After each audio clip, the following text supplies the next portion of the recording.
Hi, I'm George from Kinghorn EV, and in this video we're going to tell you all about our plans for Fully Charged 2022.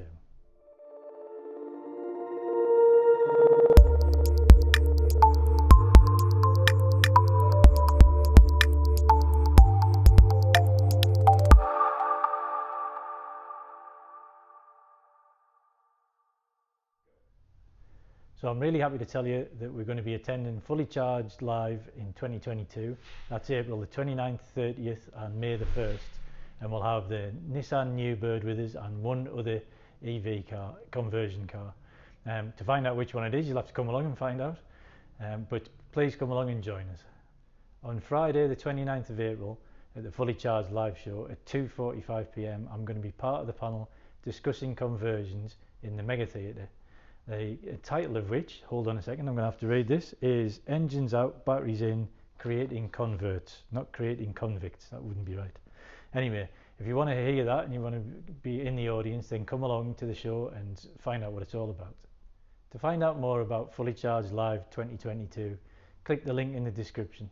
If you're going or if you have any questions or anything, pop them in the comments below. For those of you that haven't been to Fully Charged Live before, or if you missed last year, the rest of the video is a walk around of what it was like. I took my camera and as we were walking around, videoed it. So settle in, grab yourself a cup of tea and watch the rest to find out exactly what Fully Charged Live is all like.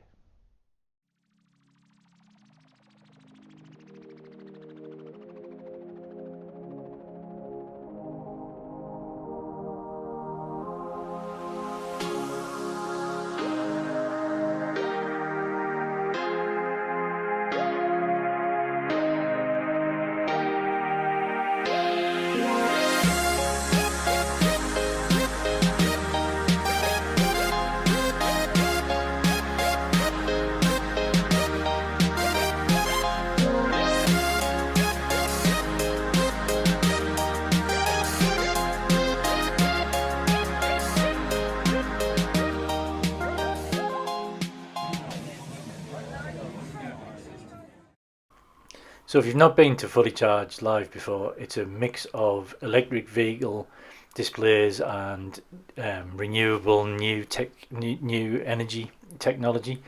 So this is the commercial section. So you can see this is a section that's outdoors. Last year, 2021, just about everything was outdoors. There was only a little bit inside. So it was, I think this year there's going to be more inside in the main actual kind of hangar building that's in Farnborough. Here you can see a bus that's been converted to electric, which obviously was of great interest to us. There's also an opportunity to test drive new vehicles. Lots of manufacturers have static displays, but they also bring vehicles for you to test drive. You have to pre-book them, I think. I've never actually done it. Here you can see, so this last year, the ID3 was fairly new, but you can see you get really hands-on and good look around vehicles. If you're thinking about buying an electric vehicle, it's a great way of being able to see them, kind of just about all of them all in one place. This is the Volkswagen stand, and that's the ID4 there. Here we've got Renault's stand with the Renault Zoe. Even if you're not going to get a chance to test drive them, if you haven't managed to book one, it's a great way of being able to see exactly what shape and size the actual vehicles are like. Even the cheeky little Twizy there, I've had a couple of those. And then things like the MG stand with the MG5 and the MG ZS. This is the Stellantis stand. For those of you that aren't in the motor trade, you probably don't know that Peugeot, Citroën bought Vauxhall and also Fiat Chrysler, so all of them are kind of all in one company now called Stellantis, which does sound like a 90s rave group. But this is their stand, so you can see all the Citroëns, Peugeots and Vauxhalls kind of all within the same thing. I love these little Citroën Amis. When they come to the UK, I quite fancy having myself one as a daily run around. So there's lots of manufacturers' stands with interesting current EVs on them. There's also, as well as the current EVs, there's examples of electric race cars. So this is a I think this is a Mercedes, but this is a Formula E car. For those of you that don't follow Formula E, it's kind of like the electric equivalent of Formula One. I think it's actually more exciting. They're all the same car, just have different powertrains in them from different manufacturers. Yes, this is the Mercedes. So this is the car that won the 2021 Formula E World Championship last year. And then, like I say, another manufacturer stand, Kia. This was the EV6 that's on the corner in grey there.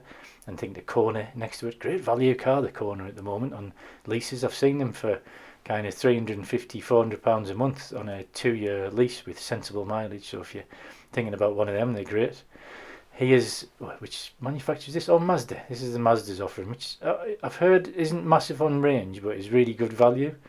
It looks great inside, nice suicide doors like the RX-8 has on the back. So something a little bit different in the EV landscape.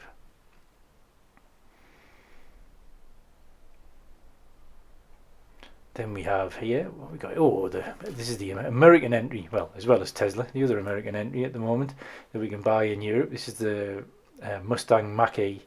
So this was the Ford stand, which had a few different things on, but the thing that was getting the most interest last year was the Mach-E. Here's a Cougar hybrid, I think this one is. So there is, as well as pure battery electric stuff, which we only deal in, we don't deal with hybrids. There is also the hybrid stuff. Electrification is kind of the next step. These are a great looking car, aren't they? This is the Hyundai, this is the EV6, the Kia EV6's cousin. I can't remember the name of it now. It's the Ioniq 5, that's what it's called. Cool, imagine that if I was in an EV pub quiz and I didn't manage to remember the name of this. Anyway, this is a great looking car. This was getting a lot of attention as well. Good size SUV, which seems to be, a lot of the market is a SUV size these days. And then on this stand is a bit more, it's more Hyundai. Yeah, so that's the Hyundai Kona's brother, which, yeah, sorry, it isn't a brother, it is the Hyundai Kona. I'm thinking of the Kia Niro. Another Formula E car. This one is this a Mercedes one as well? I think this is the actual Formula E show car, it may be, as opposed to the actual Mercedes one. Here's a stand that's close to my heart. So this is the Nissan stand, and this was I think this was the first time that the Aria was out in public last year. So you get a lot of firsts at Fully Charged Live where you wouldn't normally see stuff. It wasn't sitting. There was a bit of a red rope around it, but you could smell it if you couldn't touch it. So it was a great way to get up close and personal with it. I'm sure that Nissan's stand this year will be fantastic and have a lot of new stuff on it. And again, I'm sure the Aria will be there. As you can see, this one was difficult to get close to. I was so impressed by it that I was starting to have a good look around it. I can't wait until we get some motors and batteries and stuff out of one of these to play with. Oh, here's one of my favourite things. I love seeing this. I've seen it a few times. This is a Nissan Leaf cutaway. So this actually shows you inside of a Nissan Leaf and what it looks like in constituent components. We see this all the time because we take Nissan Leafs apart when they're crashed, but it's nice to see them when they're not bent and mangled. So this actually shows you around that car. Nissan's Formula E car was also there as well. It's another one of the competitors that are doing well in this year's championship too. So you can see that Nissan kind of goes all out with their stuff in the show and on the stand. So much so that the whole stand last year, I don't know about this year, was powered from a Leaf. I think this is a 40 kilowatt hour Leaf that's then plugged in through the CHAdeMO port to that box that you saw in the glass box, which was actually powering the whole stand. So it wasn't connected to the grid or anything like that. And then here, this area of the show is quite good. There's also the 2-3-wheeled stuff, quads.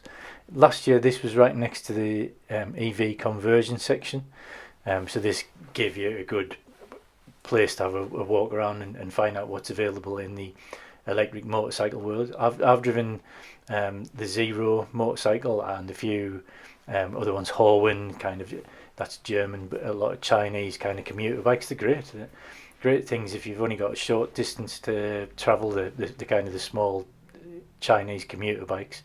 The Zero is a usable everyday bike, sports bike. Yeah, so there's lots of that there. So if you're into your motorcycles, there's something for you there, especially if you want to get to know about it. And now we're starting to come into this area of the show last year, and I think it's plotted to be in the same place this year, is the EV conversion. See, is a DeLorean that's been converted to electric. That got a lot of attention. Back to the Future is actually my favourite films, 1, 2 and 3. So it was great to see that. I don't think that was a working hoverboard that was in there, but you never know, maybe it was. And that was on that wasn't particularly from an EV conversion company. That was on another stand for another EV related company. Here's some of the EV conversions. So this is one of the companies that does conversions of scooters. Again, another thing close to my heart. I have old Lambrettas, so I like to see these kind of things sitting there. So we had a good chat to the guys there. These are the guys. I can't remember which conversion company this is from, but they were doing a joint project with Design 911 on the Porsches.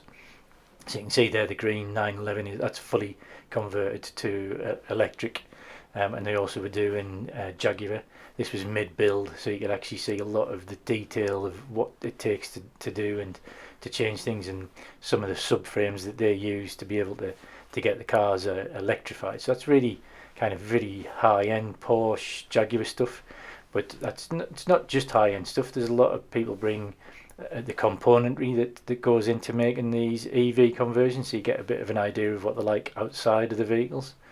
And like I said, the top end stuff in the Jag and the Porsche, but the other end of the scale as well is things like the Beetle and the Citroen 2CV as well.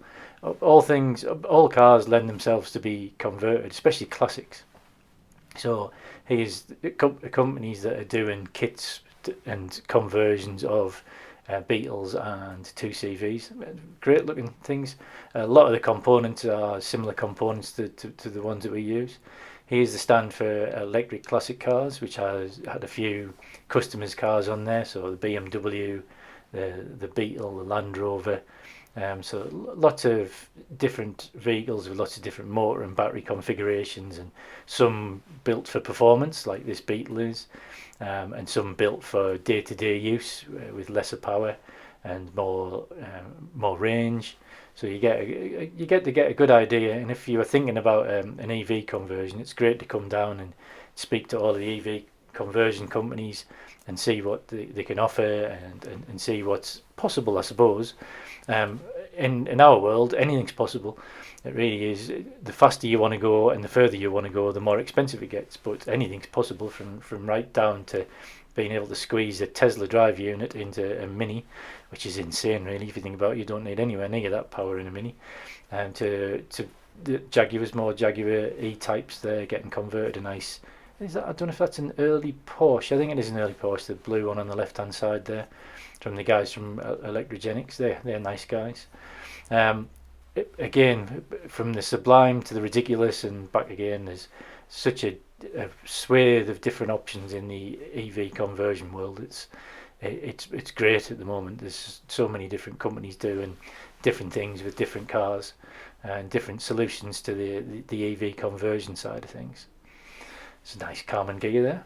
And then here's an EV component supplier showing you what's available on the gauge side of things. So here's all the gauges for EV conversions, from